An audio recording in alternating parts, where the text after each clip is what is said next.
E aí, galera, tudo beleza com vocês? Como vocês já estão vendo, hoje teremos mais uma entrevista, talvez a mais aguardada, senhora Vanédia, senhorita Vanédia, senhora, quer casada é senhora Vanédia.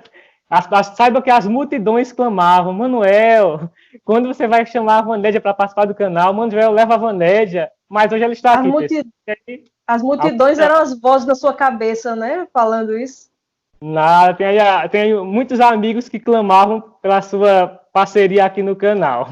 E a primeira mulher que participou do canal, já começando aí com chave de ouro, uma ótima teóloga, tá certo? Então, Vanédia, dá um oi pro pessoal, dá uma boa noite, boa tarde, bom dia. Oi, pessoal. Prazer estar aqui, Manuel. Eu não faço jus a toda essa pompa aí que você introduziu a minha pessoa, mas estamos aqui para o que precisar. É humilde ainda. Ela é mulher, esposa de Giovanni, que já esteve aqui conosco no canal, tratando de um outro assunto, também uma ótima entrevista sobre Ellen White. Quem ainda não viu, busque aí, só procurar aí nos vídeos que vocês vão achar essa entrevista. E hoje a Vanédia, ela foi convidada para tratar de um tema que eu considero extremamente relevante, importante, que é cosmovisão. Então a gente vai direto para a entrevista. Vamos aqui abusar do conhecimento da Vanédia sobre esse assunto e, se Deus assim permitir, em outras entrevistas, outros temas também. Então, Vanédia, a primeira pergunta que eu tenho a lhe fazer é essa: o que é cosmovisão? Talvez algumas pessoas que estão aqui assistindo nunca ouviram falar dessa palavra, outras talvez já escutaram, mas não entenderam muito bem o que é, e mesmo para aqueles que já ouviram, já conhecem, o assunto é interessante, o assunto é importante e vale a pena relembrar. Então, o que é cosmovisão? Você poderia definir? A gente tem várias definições de cosmovisão, né? Mas uma que eu gosto muito é de um autor chamado James Sire. Ele fala o seguinte, que cosmovisão é um compromisso, é uma orientação essencial do coração. Então, assim, é algo que você utiliza geralmente uma história ou um conjunto de premissas para responder as perguntas de como, quem somos nós, por que nós estamos aqui, como nós chegamos aqui, né? Então, essa inclinação do coração, esse compromisso do coração, né, se baseia em premissas que podem ser premissas verdadeiras, falsas, né, ou parcialmente falsas, totalmente falsas, enfim. Então, essas premissas, essa estrutura de pensamento que vai dar sentido à minha existência, né, isso é cosmovisão. E cada pessoa tem uma cosmovisão. Só que ela, assim, não é uma coisa consciente, sabe? Ela é algo que ela está muitas vezes no substrato da nossa existência, mas a gente não se dá conta dela. Mas é ela que guia as minhas escolhas de vida, é a minha cosmovisão, né? É fruto dela, as coisas que me deixam acordada à noite, as coisas que me deixam alegre, as coisas que me dão motivo para existir, e as coisas que respondem essas perguntas que eu falei, né? Algumas dessas perguntas, como para onde nós vamos, por que nós estamos aqui, isso é nossa cosmovisão. Então, grosso modo, cosmovisão são as lentes pelas quais nós enxergamos o mundo, né? Então, aqui, eu estou com essas lentes transparentes, mas se eu tivesse com lentes cor-de-rosa, enxergaria o mundo de forma cor-de-rosa, né? Então, as lentes pelas quais eu enxergo o mundo é a forma como eu olho para a realidade e eu me guio no mundo. Isso aí é fruto da minha cosmovisão, do meu compromisso essencial do meu coração, né? Dos meus afetos, da minha cognição.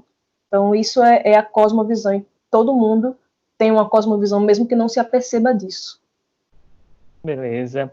O Sire é aquele autor do livro Dando Nome aos Elefantes? Acho que, não sei se é dando ele. Nome ao elefante. Ao elefante, isso, no singular. Isso. É? Isso. Esse conceito é desse livro, né? Ou não? É do outro? Porque tem mais de um Sim, livro que trata é desse livro. Ele tem um outro livro que é...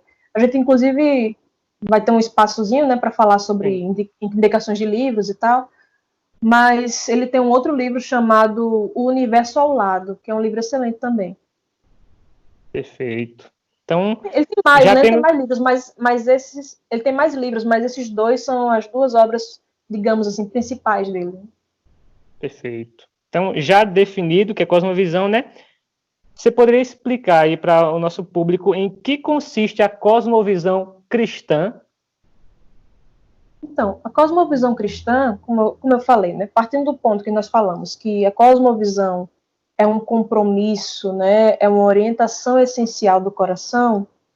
A cosmovisão cristã é o compromisso cristão, né, que está baseado na Escritura.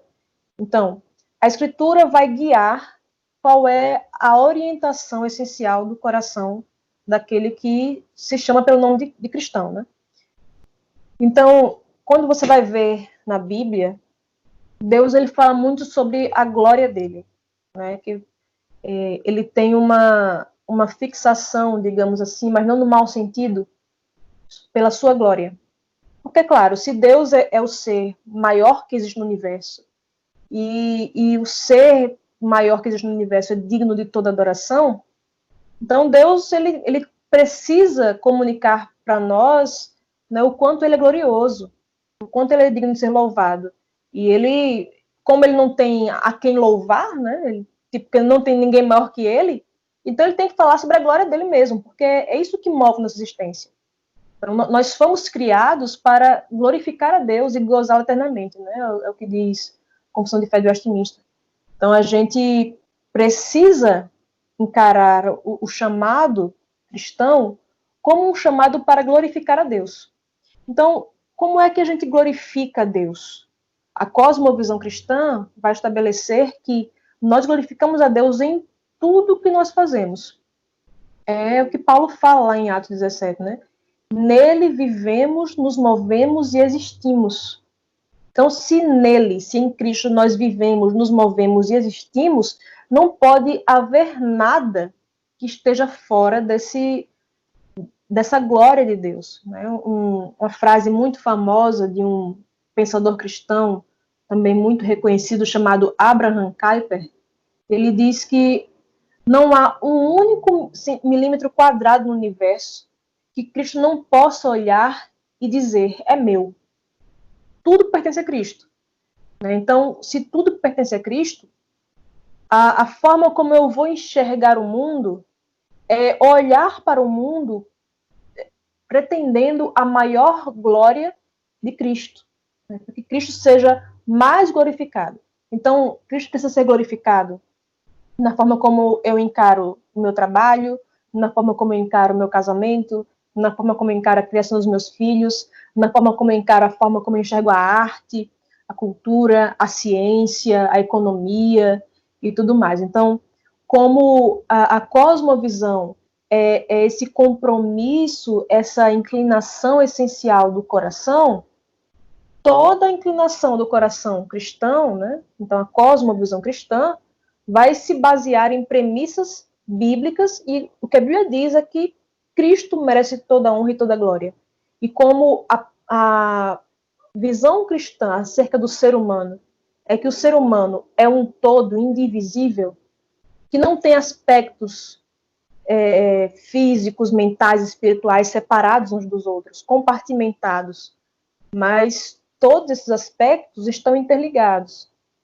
Então, tudo que eu faço, não somente na igreja, não somente quando eu estou orando na minha casa, mas tudo que eu faço vai ser, de certa forma, um culto a Deus. Eu vou estar cultuando a Deus. É o que Paulo fala lá em Romanos capítulo 12, né, versos 1 e 2, que ele diz, rogo-vos, pois, irmãos, pelas misericórdias de Deus, que apresenteis o vosso corpo como sacrifício vivo, santo e agradável a Deus, que é o vosso culto racional. Então, qual é o culto racional? Culto racional não é eu chegar na igreja e dizer, não, eu não posso me emocionar porque o culto é racional. Não é disso que Paulo está falando. Paulo está falando que o culto racional é apresentar o seu próprio corpo, ou seja, você, como um sacrifício vivo, santo e agradável a Deus. Esse é o culto racional. Então, segundo a cosmovisão cristã, todo o meu ser pertence a Cristo. Logo, todas as áreas da minha vida pertencem a Cristo. todas as faculdades mentais, espirituais, tudo que eu tenho pertence a Cristo. Perfeito. Pergunta número 3. Qual é a necessidade de se compreender a nossa própria cosmovisão? Você falou que geralmente, ou quase sempre, a gente não tem tanta consciência, né, da cosmovisão. Essa é uma inclinação que a gente não pensa sobre ela, simplesmente vive. Qual é a necessidade de se compreender? Por que eu preciso parar para pensar sobre isso?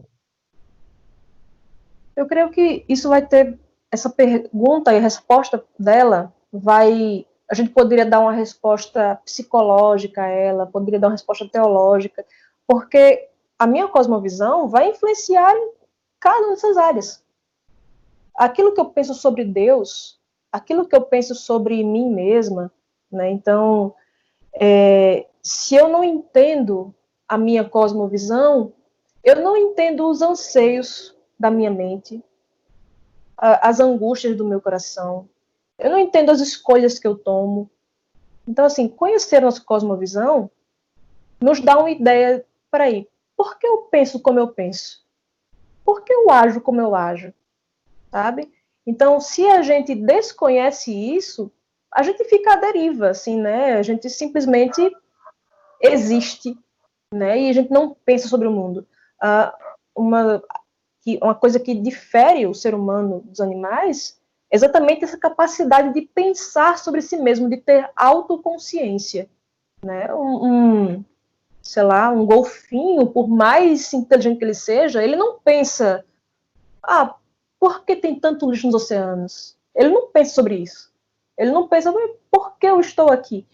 Né? Então, essa capacidade humana de pensar, né, de refletir sobre a realidade, sobre a vida, sobre seus anseios, sobre as suas angústias, se eu não tenho uma noção de por quais lentes eu enxergo o mundo, qual é a minha orientação essencial do coração, se eu não tenho esse vislumbre disso, então assim, a gente fica muito sem raiz, sabe, sem colocar os pés no chão. Peraí, eu penso assim porque a minha cosmovisão é essa. E aí, quando eu entendo isso, a gente pode corrigir rotas, sabe? Então, assim, eu estou falando de um aspecto mais prático, acerca de tomar decisões, tudo isso, sim, mas a cosmovisão é algo que está lá escondido, né? Então, assim, primeiro formo os meus pensamentos, né? São premissas básicas que eu tenho acerca da vida, da existência. Essas premissas básicas, né, que pode parecer uma coisa muito teórica, ela vai ter consequências muito grandes na prática da minha vida. Assim, sabe, o que eu enxergo como o que é ética para mim, sabe? Então, numa situação assim que eu vou ter um dilema moral, peraí, o que é que eu vou fazer aqui? Sei lá, se tem no trabalho uma proposta e eu vou ganhar muito com essa proposta, mas é uma proposta que, assim, moralmente é questionável. Aquilo que vai dizer se eu vou aceitar essa proposta, se eu vou rejeitar essa proposta, é exatamente minha cosmovisão. Eu tenho uma cosmovisão assim que pensa, rapaz, ninguém está olhando, né? Então, assim, eu posso me apropriar disso aqui, eu posso fazer isso com essa pessoa, porque, afinal, ninguém vai saber que fui eu. Isso aí é fruto de uma cosmovisão. Se eu digo assim, mas isso aqui foi certo para mim, isso aqui me fez feliz. Então, a minha cosmovisão de relativizar a existência, de dizer, isso aqui é bobagem, isso aqui está me satisfazendo, né? Essa, digamos assim, uma cosmovisão mais hedonista, que vive pelos meus próprios prazeres, isso vai ter consequências nas coisas que eu vou escolher, em como eu vou tratar as pessoas, nos meus relacionamentos, vai ter consequências sérias em tudo isso. Então, vai afetar grandemente a forma como eu vou viver. Então, por isso a gente precisa saber, ter consciência da nossa cosmovisão. Tendo consciência da nossa cosmovisão, eu vou entender mais as coisas que eu faço e vou poder corrigir melhor esses caminhos que eu tomo. Peraí, isso aqui é uma parte de uma cosmovisão que não é tão boa, que não é tão bíblica. E aí eu posso corrigir a rota. Agora, se eu não tenho consciência disso, É preciso se perguntar assim, mas por que no Brasil tem tanto crente, mas a realidade não muda no Brasil? Exatamente por isso, porque as pessoas aceitam, né, digamos assim, supostamente o nome de Cristo, e às vezes até elas creem de fato, são cristãs, mas elas nunca pensaram sobre a cosmovisão delas. Elas creram em Cristo para a salvação, mas ainda não amadureceram em questões, sabe, de como eu vou pensar, digamos, eu estou na área da psicologia, por exemplo. Sim. E a área de psicologia é uma área que vai lidar com aspectos do ser humano e é muito importante que se eu sou uma psicóloga cristã, eu pensar o meu trabalho do ponto de vista cristão. Se eu sou pedagoga, eu pensar o meu trabalho do ponto de vista cristão, porque tem várias linhas na pedagogia, na psicologia, que colidem com a cosmovisão cristã. Se eu penso, por exemplo, em Rousseau, que foi considerado, né, chamado o pai da pedagogia. Rousseau dizia que o homem nasce bom, sociedade que o corrompe. Quando você vai para a Bíblia diz, o homem nasce mal. Na verdade, sociedade é quem ajuda a refrear os instintos malignos do ser humano. Porque se não tivesse sociedade, talvez já tivesse matado um pessoal aí, né? Se não tivesse gente assim para coibir nossos impulsos maléficos. Então, dizer que o homem nasce bom e que é a sociedade que corrompe o homem é ir contra a antropologia bíblica, a forma como a Bíblia fala sobre o ser humano. E aí vai entrar em várias questões da psicologia também, tipo, várias áreas de psicologia que tendem a não responsabilizar o ser humano pelos seus atos. Tem um livro muito bom de um psiquiatra inglês, o nome dele, né, é Anthony Daniels, nome do psiquiatra, mas ele escreve sob o pseudônimo Theodore Dalrymple. Ele tem um livro chamado Evasivas Admiráveis, de como a psicologia é usada para criar evasivas. Na verdade, ninguém é responsável por nada, né? Porque tudo culpa da sociedade, culpa de um modelo, culpa do sistema, culpa de todo mundo, menos do indivíduo. E aí, como é que, digamos assim, você é um psicólogo muito bem quisto, assim, muito amado pelas pessoas ali, do hospital, da escola, da clínica que você trabalha, mas na hora de falar com seus pacientes, você utiliza linhas que tendem a nunca responsabilizar o indivíduo. Então, vai depender da sua cosmovisão. Se a sua cosmovisão não for bíblica, você facilmente vai adentrar em áreas que não se compatibilizam. Claro que as filosofias humanas, né, da pedagogia, da psicologia, da filosofia, não vai realmente ser totalmente congruente com a fé cristã. É por isso que você precisa saber a sua cosmovisão, saber qual é a cosmovisão cristã, e aí você vai, isso aqui está de acordo com a cosmovisão cristã. Então, eu posso usar isso aqui no tratamento dos meus pacientes. Isso para tudo. Se você for um médico, aí, sei lá, chega alguém para você querendo saber como é que ela vai fazer uma cirurgia bariátrica e tal, ou uma cirurgia plástica. Sabe, se você for um médico que simplesmente não atenta para a cosmovisão cristã, você vai assim fazer indiscriminadamente nas pessoas, sem parar para pensar, mas espera aí, sem encaminhar essa pessoa para alguém, né, dizer assim, será que isso aqui que você está tentando fazer, cirurgia aqui, não é uma cirurgia porque você tenta buscar uma outra coisa e a cirurgia não vai resolver isso que você está buscando, sabe? Então, assim, eu simplesmente fazer indiscriminadamente uma cirurgia, e isso é fruto de uma cosmovisão também. Então, eu sou uma pessoa que trabalha na área de softwares ou de programação para o Facebook, para redes sociais. A forma como eu lido com redes sociais, os algoritmos de redes sociais vão também dizer sobre a minha cosmovisão. Porque se eu coloco lá no algoritmo do Google para ele me mostrar, ou para ele mostrar para você quais são as coisas, as primeiras pesquisas, as primeiras fontes que vão aparecer na pesquisa do Google. Isso também fala sobre a cosmovisão de quem está programando ali o algoritmo, sabe? Você vai falar, peraí, o que é que essa pessoa considera mais importante para colocar aqui na parte de cima da pesquisa? Tudo isso está ligado à cosmovisão da pessoa, sabe? Por isso que é importante demais a gente conhecer nossa cosmovisão. Perfeito. Então, eu acredito que talvez muitas pessoas não se preocupam, pessoas até que assim, já ouviram falar sobre o assunto, mas não se preocupam tanto, talvez porque ainda tem dentro de si aquela velha dicotomia, né, entre vida espiritual e a vida comum. E aí você deixou bastante claro para a gente que cosmovisão tem a ver com tudo, né? Com qualquer aspecto da sua vida, tem a ver com sua vida integral. Então, Cristo Exato. exige sua vida por completo. A pessoa Perfeito. pensa assim, muitas vezes, porque a cosmovisão dela não é bíblica, é helenizada, é grega. Né? Porque os gregos que pensavam assim, nessa dualidade que você falou. Né? A gente crê, na verdade, nesse dualismo. Né? A gente crê que existe dualidades, existe bem e mal. Né? Existem duas forças distintas. Mas a gente não crê em dualismos, em dicotomias. Ah, isso aqui faz parte da minha vida espiritual. É o que eu faço na igreja, quando estou cantando, quando estou orando, quando estou lendo a Bíblia, dando estudo bíblico. Isso é minha vida espiritual. Mas a minha vida material é simplesmente a forma como eu ganho meu sustento, como eu pratico meus hobbies. E isso não tem nada a ver com Cristo. Quando eu penso assim, eu estou pensando igual um grego.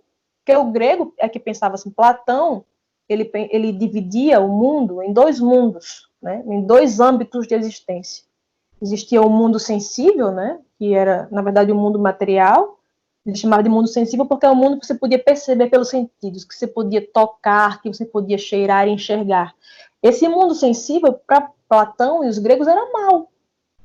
Porque a forma como ele concebia o mundo, né, era uma forma pagã, uma forma não cristã, e que a formação do mundo, né, as cosmogonias, né, pagãs, era assim, teve um Deus menor que criou o ser humano, que criou a Terra, né, ele chamava esse Deus menor de Demiurgo.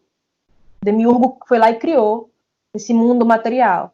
Aí, às vezes, a cosmogonia babilônica, né, ou seja, a visão sobre a criação do universo, né, babilônica, era aquele um deus lá, Tiamat, perdeu a guerra, e aí o corpo dele foi usado para criar o céu, a terra e tudo.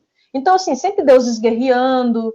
Assim, a cosmovisão cristã coloca o nascimento do ser humano, do mundo, de uma forma nobre. Deus, intencionalmente, o Deus Todo-Poderoso foi lá e criou. E criou o homem colocando a mão no barro e formando o homem. Deus criou trabalhando. Os deuses lá gregos não trabalhavam, não. Eles criavam o ser humano para trabalhar para ele. Era assim que eles funcionavam. Então, a forma como enxerga o trabalho, por exemplo, se for a forma grega, assim, eu vou enxergar o trabalho como um mal, né? Como, na verdade, uma maldição. E a gente pensa, alguns cristãos pensam que lá no Gênesis, a maldição que Deus deu ao homem foi o trabalho. Não. Deus criou o homem e já botou ele para lavrar o jardim, ou seja, ele já trabalhava, e Deus já criou o mundo por meio do trabalho. Deus, quando chegou aqui nesse mundo, ele chegou como um trabalhador. Jesus era um carpinteiro. Ele era o rei do universo, mas ele veio para esse mundo como um simples carpinteiro, como um trabalhador. Então, eu olhar assim, o trabalho, eu olhar o entretenimento como coisas que não são para Deus, é fruto desse dualismo grego, dessa dicotomia grega. E aí a gente também, influenciado pelos gregos e pelo iluminismo, que colocava sempre a religião como um aspecto particular da sua existência, sabe? Então, você pode até ter sua fé, se você quiser crer nessas bobagens, né? Aí, mas você vai ter isso de uma maneira reservada, uma maneira particular. Então, a sua fé é para você. Ela não vai adentrar os âmbitos da forma como você trabalha, como você cria seus filhos. Não, é para você. Então, tudo isso aí é fruto da gente não pensar de uma forma cristã acerca da nossa cosmovisão. Perfeito. Pergunta de número 4. Muito se falou sobre cosmovisão cristã, né? Ou cosmovisão bíblica. Como é que a gente faz para poder ter uma cosmovisão no padrão bíblico? E aí eu gostaria que você pensasse o seguinte, Vanédia. Você citou aí no início, né, que cosmovisão é uma série de pressupostos básicos, mas também uma inclinação do coração. Eu gostei muito desse conceito.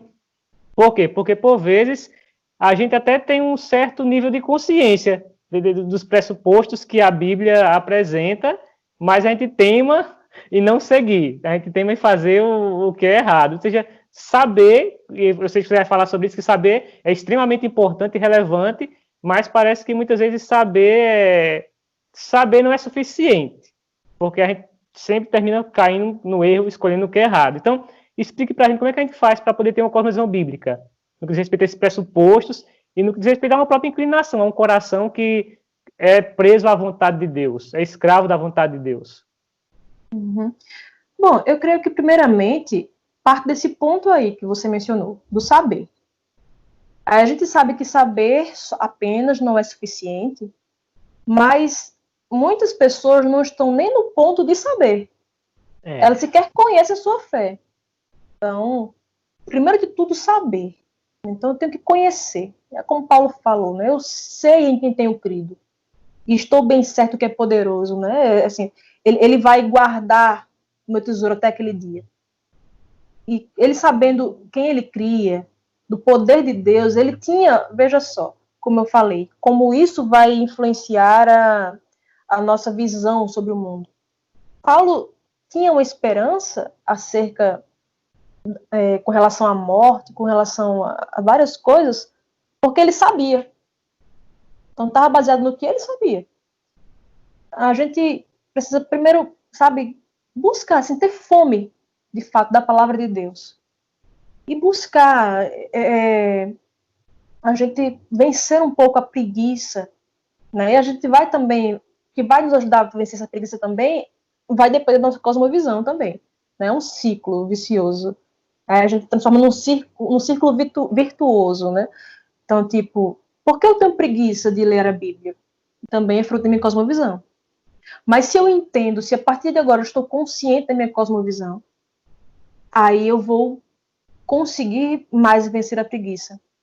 Porque essa preguiça é fruto de não só daquilo que eu sei, mas daquilo que eu amo. Então, se eu amo muito, se eu entendi, se eu sei quem Deus é, veja bem, como parte do saber, né? Se eu sei quem Deus é, eu vou amar quem Deus é.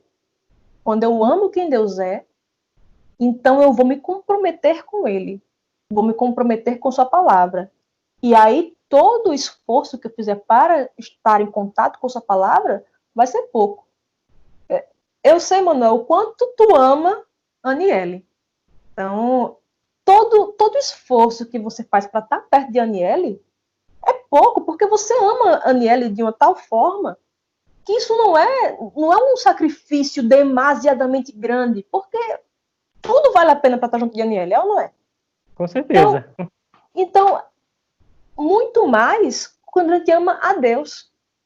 Quando a gente ama a Deus, todo esforço para estar em contato com a sua palavra vai ser insuficiente, vai ser pouco, a gente vai querer sempre mais, sabe? Vai querer se alimentar da palavra. Claro que nem todos os dias a gente vai estar com esse ânimo, com essa vontade, mas aí vai partir também do que eu sei. Eu sei quem Deus é. Eu sei em quem eu tenho crido. E aí, sabe, às vezes, assim, você pode estar mal no casamento e, rapaz, eu não estou assim, com tanta vontade de servir meu esposo ou a minha esposa. Mas você sabe quem é aquela pessoa.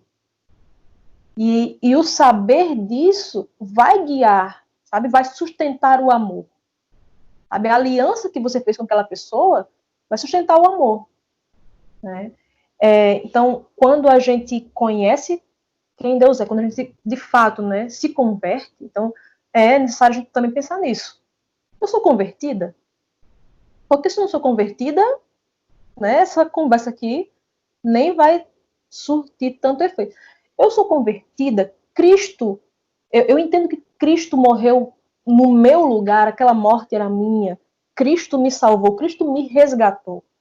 E aí, por isso eu amo a Cristo, Então, se eu sou convertido de fato, eu vou querer passar tempo com a palavra dele. E aí, encharcado da palavra dele, eu vou olhar para toda a realidade, para todo o mundo, eu vou olhar para mim mesma com os óculos, com as lentes da palavra de Deus. Então, assim, tem um teólogo cristão e também um filósofo cristão admirado chamado Jonathan Edwards. E Jonathan Edwards, ele escreveu um livro chamado Afeições Religiosas, de como nossas afeições vão guiar, né, a forma como nós enxergamos a Deus.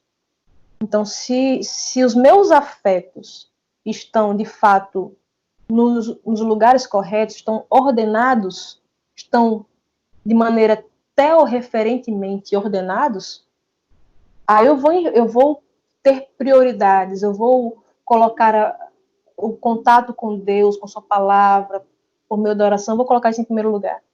Tendo isso vai moldando quem eu sou, vai moldando minha mentalidade, vai transformando minha mente. Então, para a gente ter essa cosmovisão cristã, a gente precisa disso, né? A gente precisa de conversão, a gente precisa de consciência acerca da importância da palavra e eu me deixar moldar por essa palavra, né? Eu colocá-la em primeiro lugar. Então, se eu amo a Deus, eu vou fazer aquilo que Ele quer, eu vou fazer a vontade dEle, e isso, por mais que seja às vezes dificultoso, não vai ser um sacrifício, não vai ser um peso.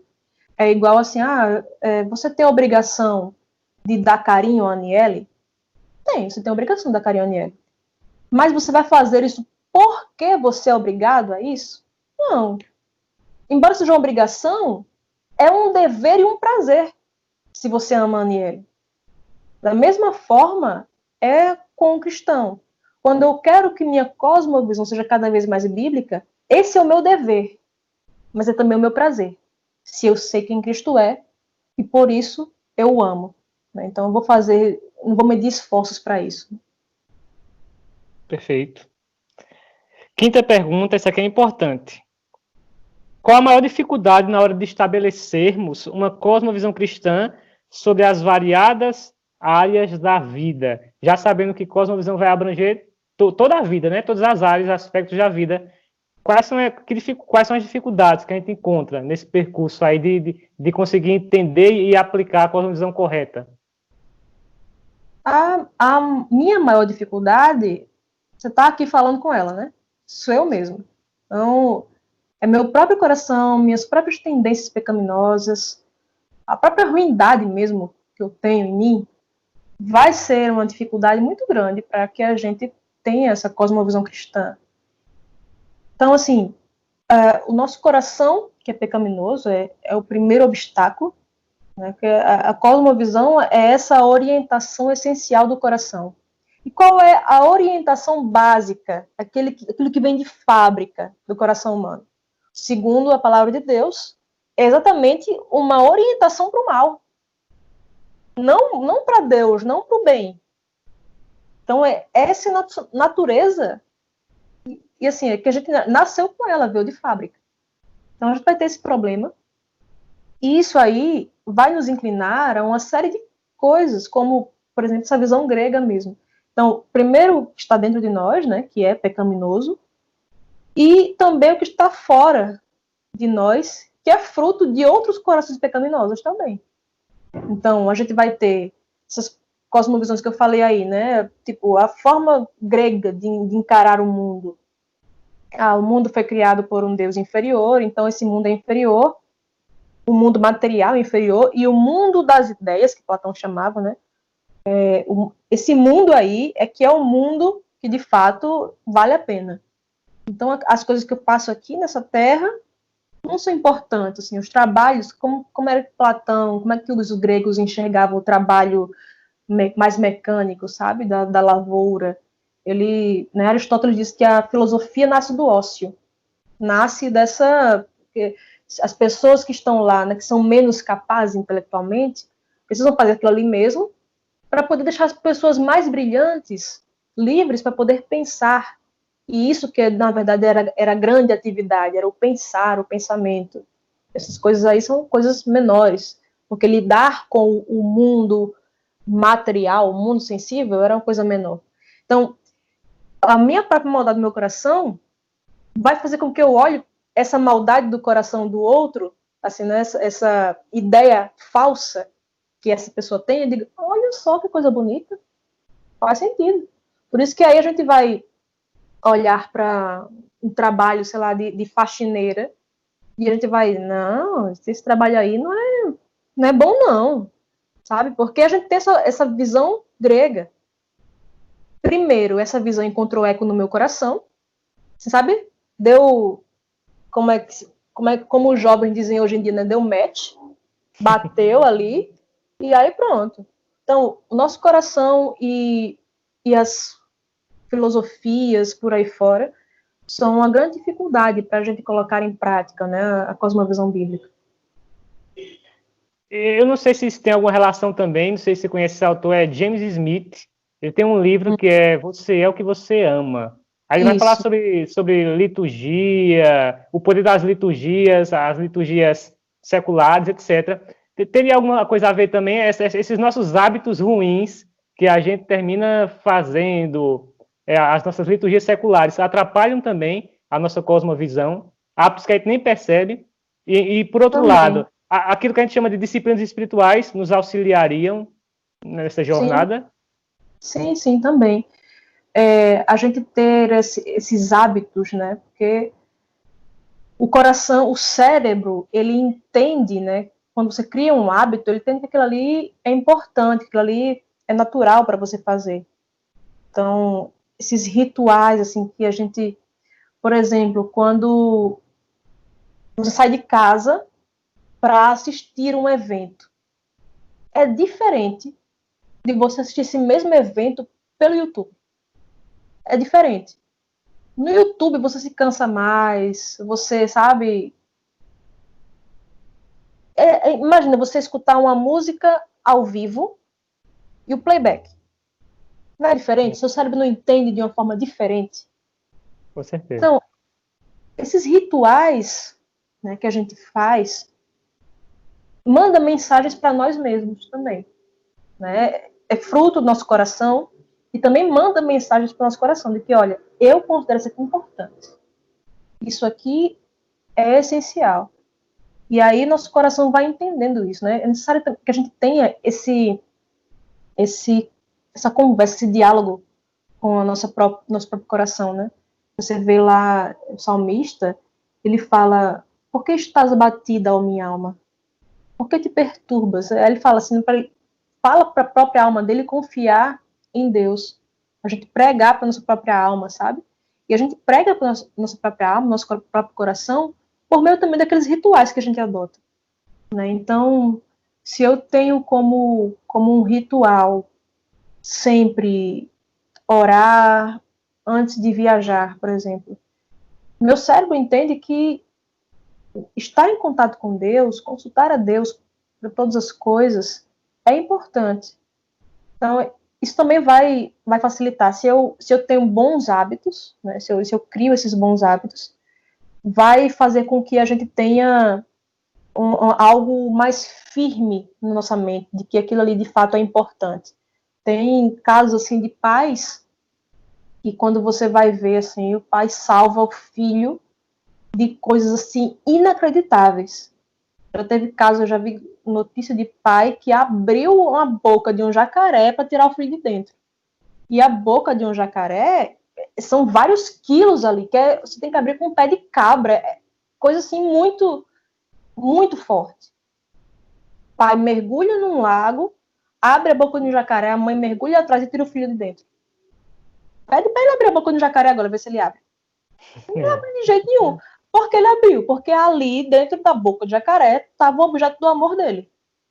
Então, ele fez aquilo ali de uma maneira, né, irrefletida. Ele foi lá e abriu porque ali era algo que ele amava, que estava ali.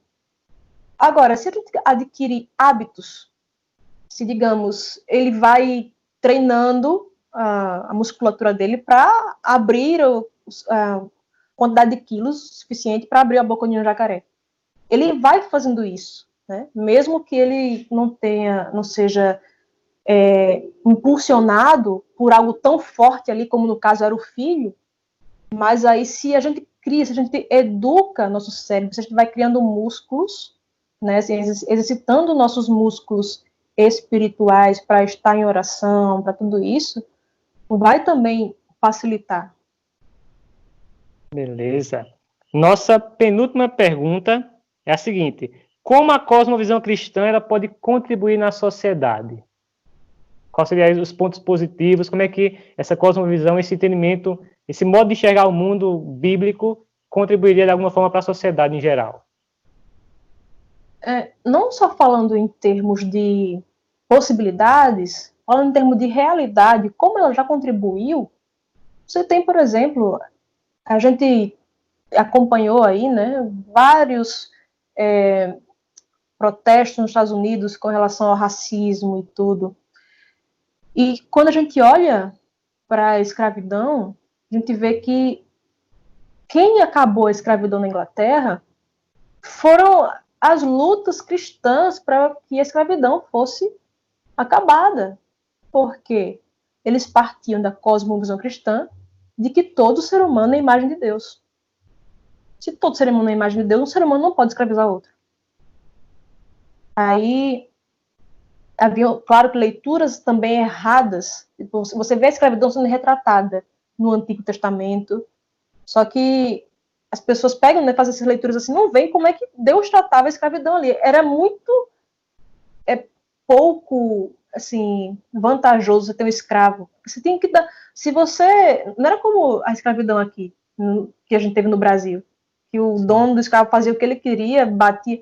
Não, se você fizesse alguma coisa para ele ser escravo, você tem que pagar uma multa, você tem que fazer várias coisas, tem que pagar ele, sabe? Era muito complicado você ter um escravo lá no Antigo Israel. A cada 50 anos, você tinha um ano do jubileu, né? E aí todos os escravos eram libertos. Então, assim, não era uma coisa... Então, Deus, ele manteve esse costume da escravidão que já estava muito arraigado na mentalidade daquele povo, e Deus, ele não dá um passo maior do que aquele que a gente pode acompanhar. E ele foi tirando isso aos poucos. Quando você vai ver no Novo Testamento, você vai ver Paulo falando, olha, se você puder ser livre, se você puder buscar a sua liberdade, se você for escravo, busque.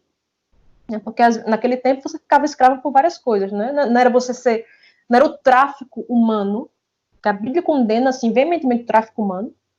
Não era o tráfico humano como existia, né? Era você se vendia como escravo para pagar dívidas. Você às vezes se vendia como escravo porque era mais vantajoso ser escravo do que ser um jornaleiro, uma pessoa que ganhava por jornada diária de trabalho.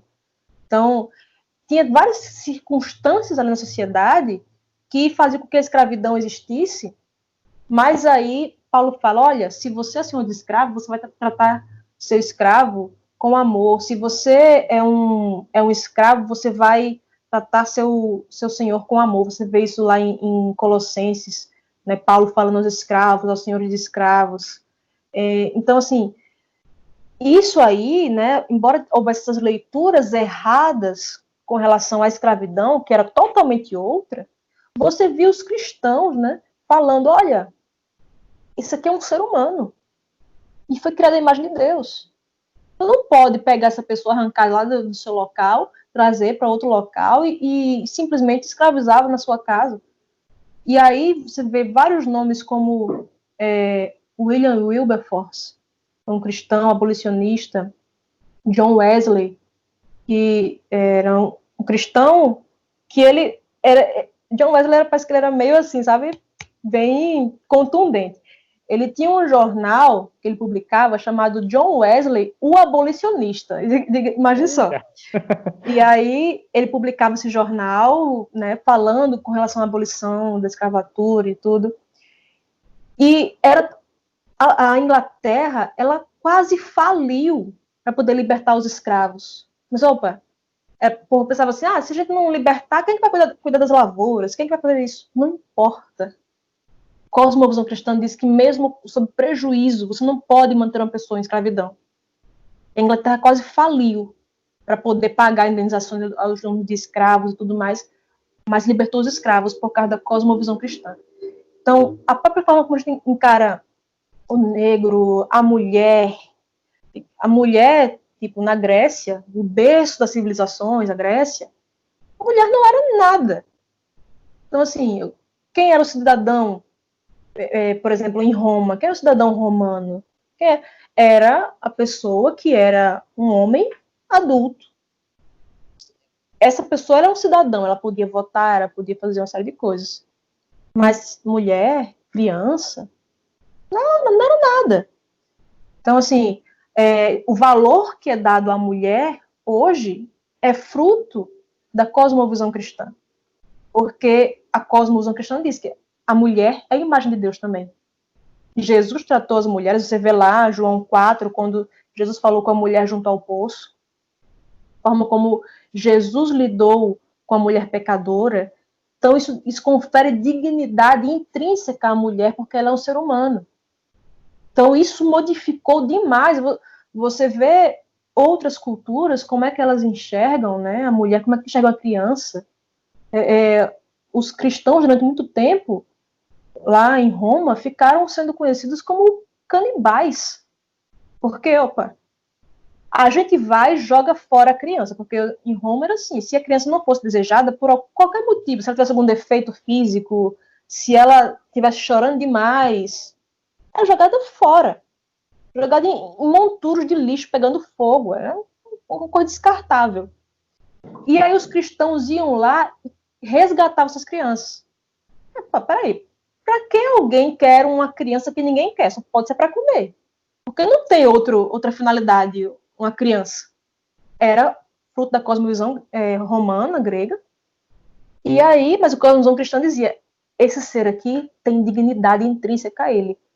Sabe? Então, isso muda muito. Isso mudou a forma como nós vivemos hoje. Porque nós conferimos dignidade a uma criança, a uma mulher, a um negro, tudo isso. Sabe? O próprio conceito cristão de verdade.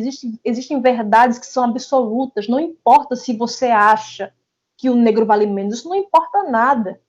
Né? Não importa se você acha que o que os nazistas fizeram lá na Alemanha foi correto. Não importa. Foi errado. A gente só pode assumir essas coisas porque nós cremos em verdades absolutas. E o cristianismo foi um berço muito proeminente para que pensamentos como existem verdades absolutas, existe a dignidade intrínseca ao ser humano, para que pensamentos como esses florescessem. E aí a gente vê pessoas que são secularizadas completamente, assim, que são até mesmo ateias, pegando por empréstimo coisas que são da cosmovisão cristã. Então, assim, você ver que você é filho daquele seu pai, mas você não aceitar a sua paternidade, sabe? Você tá a sua filiação. Nós somos filhos, o que há de bom no Ocidente acerca da dignidade humana e tudo isso, é filho da cosmovisão cristã. Então, isso muda em muita coisa da sociedade. O que muda com relação à sociedade ao meu redor, quando eu entendo que o meu trabalho é para Cristo, eu vou trabalhar ali da melhor forma, não só exercer meu trabalho com excelência, mas pensar o meu trabalho, como eu falei, como eu dei alguns exemplos aí, né, de, sei lá, você é um cara que desenvolve software, você é uma pessoa que é um psicólogo, você, qualquer área dessa, como isso não vai mudar a forma como eu encaro meus clientes, meus pacientes, enfim, como isso não vai mudar a forma que eu exerço aquilo que eu faço, se eu faço com amor, porque aquilo ali é para Cristo, é o que Paulo fala lá em Colossenses 2:24. Você fazer aquilo ali porque é para Cristo. Você serve a Cristo quando está fazendo aquilo. Quando você vai para aquele salmo, que todo mundo tem um pano de prato com esse salmo em casa, se o Senhor não edificar a casa, em vão trabalhos que edificam. Se o Senhor não vigiar a cidade, em vão vigia a sentinela. Então, como é que Deus edifica a casa? Pelo trabalho de quem edifica, dos pedreiros, dos marceneiros. Como é que Deus guarda a cidade? Pelo trabalho das sentinelas, dos policiais, dos guardas municipais e tudo isso. Então, cada pessoa que exerce essas funções, elas estão ali servindo a Deus também por meio dessas funções. Então, se eu entendo isso como é que eu não vou trabalhar muito mais, sabe? De maneira muito mais eficiente, sei lá, se eu sou funcionária pública, eu não vou pensar assim, rapaz, funcionário público não faz nada, eu também não vou fazer, não. Não, eu estou fazendo aquilo para Cristo. Não é para outra, é para Cristo. Então, eu vou fazer bem feito, eu vou pensar meu trabalho da melhor maneira possível. Então, isso vai ter contribuições sociais das mais relevantes. Eu não vou deixar que uma pessoa do meu lado passe fome, eu vou acolher essa pessoa. Sabe? Era o que acontecia lá em Atos, né, 2, que eles cresciam, a igreja crescia e contava com a simpatia de todo o povo, porque tinha mudanças sociais também ali. As pessoas ali em Atos, na igreja primitiva, claro que não era perfeita, mas elas, de modo geral, não passavam fome porque se ajudavam, sabe? E aí você vê como aconteceu com os avivamentos wesleyanos. John Wesley começava a pregar numa cidade, os cabarés fechavam, porque não tinha quem frequentasse. Sabe? Se as prostitutas não se convertessem, os clientes delas, elas perdiam, porque não tinha, se convertiam. Sabe? Então, isso tem mudanças sociais profundas, mudanças na minha própria, sabe, estrutura familiar, na comunidade em que eu vivo. Precisa ter mudanças muito fortes, porque Cristo vai trabalhar em cada área dessa também. Ok. Última pergunta. Tu poderias dar ou indicar livros, enfim, artigos, qualquer material de bom aí que tem, para o pessoal poder entender melhor esse assunto e já de tuas considerações finais sobre o tema? Bom, eu tenho aquele livro que você mencionou, que é esse livro aqui, Dando Nome ao Elefante, de James Sire. É um livro muito bom, você vai conseguir ver conceito, assim, né, cosmovisão como um conceito. Então, você vai entender bem o conceito de cosmovisão. E também tem aquele outro livro que eu mencionei antes, que é O Universo ao Lado, né, como assim, cada pessoa ao seu lado é um universo, tem uma cosmovisão. Né? Então, esse autor é muito bom, James Sire, mas essas são as duas principais obras dele, né, Dando Nome ao Elefante e O Universo ao Lado. E aí a gente tem também algumas obras que vão ser mais introdutórias, mas vão dar uma boa base para a gente. Por exemplo, esse aqui, Cosmovisão Cristã. Esse livro aqui, de Philip Hicken, ele tem um glossário, né, tem guia de estudo, ele é bem simples, sabe, bem bacana mesmo para quem está começando a estudar o assunto. Esse livro aqui, A Visão Transformadora, eu gosto muito. Ele vai mostrar como é que a nossa visão vai ser transformada e como ela vai transformar, né, as coisas ao redor, nossa forma de enxergar o mundo. Né? Esse livro aqui é Moldando uma Cosmovisão Cristã. Então, ele vai dar os passos para você ir moldando essa cosmovisão cristã. Esse livro aqui também é bom, é muito simples, de uma autora brasileira chamada Norma Braga. E se você também puder seguir Norma Braga nas redes sociais, ela tem um trabalho muito bom, assim, com relação principalmente à teologia e beleza. Ela tem esse site, nesse blog, Teologia e Beleza. Vai mostrar como a cosmovisão cristã vai afetar nossas noções acerca da beleza, como a beleza de fato importa, como Cristo também atua nessas áreas. Você vê que Deus fez o mundo belo. Você vê que o lírio, que Jesus falou, né, lá em Mateus 6, o lírio que nasce hoje e amanhã é lançado no fogo, Deus fez ele belo. Deus se preocupa com beleza, Deus se importa com beleza. Então, isso aqui é um livro bom, e eu recomendo a autora, né, de um modo geral também, Norma Braga. Ele não vai falar sobre beleza não, tá? Não é nessa obra aqui. Ela vai lançar uma obra, inclusive, daqui a alguns meses, falando sobre isso, mas esse aqui é a cosmovisão de uma maneira geral, né, na política, em várias áreas. Eu tô, assim, vai ser várias indicações, mas aí você vê o que está mais ao seu alcance, né? Por isso que eu estou dando aqui várias opções. Isso aqui é para você conhecer essa autora, Nancy Pearcey. Essa é uma autora muito importante para falar sobre cosmovisão. E aí, conhecendo Nancy Pearcey, você vai conhecer outros autores também, que são muito importantes, como Francis Schaeffer. Nancy Pearcey é uma grande divulgadora do trabalho de Francis Schaeffer. E tem muitos livros também em português, inclusive. Mas, assim, para você conhecer Nancy Pearcey, eu indico isso aqui, Verdade Absoluta. Ela vai falar, cada capítulo, assim, vai falar sobre questões diferentes, de como nós podemos libertar o cristianismo de seu cativeiro cultural. Da gente pensar assim, isso aqui é a minha fé, que é assim, particular. Eu não vou colocar isso aqui na ciência, por exemplo. E quando a gente fala sobre colocar a fé na ciência, sobre colocar a nossa fé no nosso trabalho, nossa, para que a fé adentre essas áreas também, não é assim para você impor, sabe? Não é disso que a gente está falando. É de você pensar essas áreas com base na sua fé, na sua cosmovisão cristã. Sabe? Porque todo mundo que está no seu trabalho, todo mundo que está na área acadêmica, todo mundo tem uma cosmovisão e ela não deixa a cosmovisão dela em casa, não. Para quando ela vai entrar no laboratório, para quando ela leva também a cosmovisão dela. Ela só quer que você, cristão, abandone a sua. Então, isso aqui ela vai falar bastante coisa sobre isso, sobre como a gente libertar o cristianismo do cativeiro cultural em que ele foi colocado. Esse aqui é um livro muito bom, de Tim Keller, falando sobre trabalho, como a gente vai enxergar o nosso trabalho, né, com base na cosmovisão cristã. Então, ele está falando aqui como integrar fé e trabalho, nossa profissão a serviço do reino de Deus. Recomendo demais, é um livro muito bom, excelente.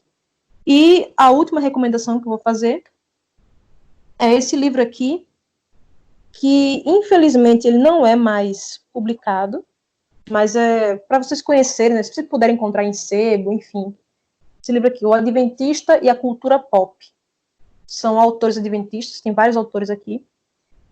E eles vão falar sobre o entretenimento de um modo geral, né? O cinema, né? As artes, a literatura, como o adventista e o cristão de um modo geral enxerga essas coisas, como ele deve enxergar essas coisas. É não só um livro muito bom, né? Os autores muito bons, mas é bonito, sabe, o livro. Assim, foi um trabalho muito bom da Unas Press, que fez esse livrinho aqui. Então, assim, recomendo isso aqui, se você puder adquirir esse livro, também é um ótimo pedido, o cristão e a cultura, o adventista e a cultura pop. As considerações finais que eu teria é que a gente busque, né, estudar esses temas. É uma questão, assim, que não é um luxo, sabe? Não é uma questão assim, mas isso é coisa para intelectual. Não, você não precisa ser intelectual para ter cosmovisão. Basta existir. Você tem uma cosmovisão.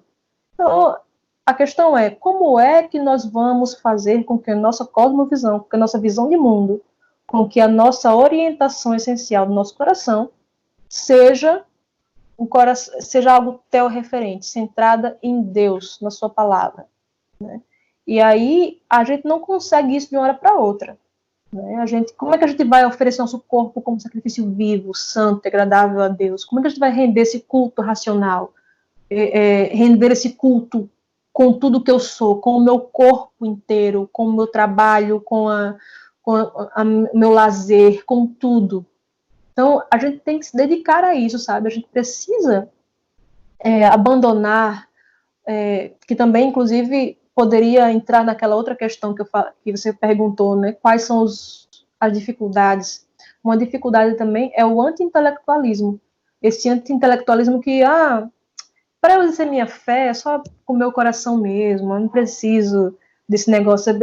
A mente é um negócio que eu vou usar no meu trabalho, que eu vou usar na faculdade, não vou usar isso aí para adorar a Deus. Esse anti-intelectualismo tem, assim, prejudicado demais a atuação cristã na sociedade, a forma como eu vou enxergar a minha vida, o medo da morte, tudo isso, assim, porque a gente fica colocando essa divisão entre a fé e a razão. Quando Jesus fala lá com relação ao grande mandamento, ele diz que o grande mandamento é amar a Deus sobre todas as coisas, né? Ou seja, de todo o teu coração, de toda a tua alma, de todo o teu entendimento. Ele fala que nós devemos amar a Deus de todo o nosso entendimento. E, segundo os estudiosos da língua grega, essa palavra que ele usou ali para entendimento, nous, é a palavra mais intelectual da língua grega. poderia ter usado várias palavras, mas ele usou essa palavra ali, ou seja, com toda a nossa razão. Eu não posso adorar a Deus de todo coração apenas se o meu entendimento não estiver envolvido nisso.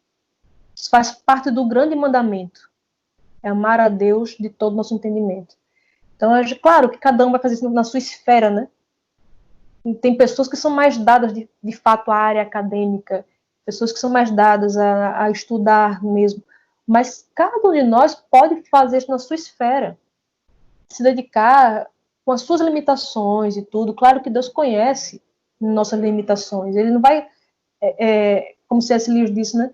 Deus nunca se faz de filósofo perante uma lavadeira. Então, ele sabe que tem pessoas que tiveram menos instrução e tudo, mas cada um de nós pode servir a Deus de todo o nosso coração, de todo o nosso alma, de todo o nosso entendimento, na nossa esfera, com nossas limitações.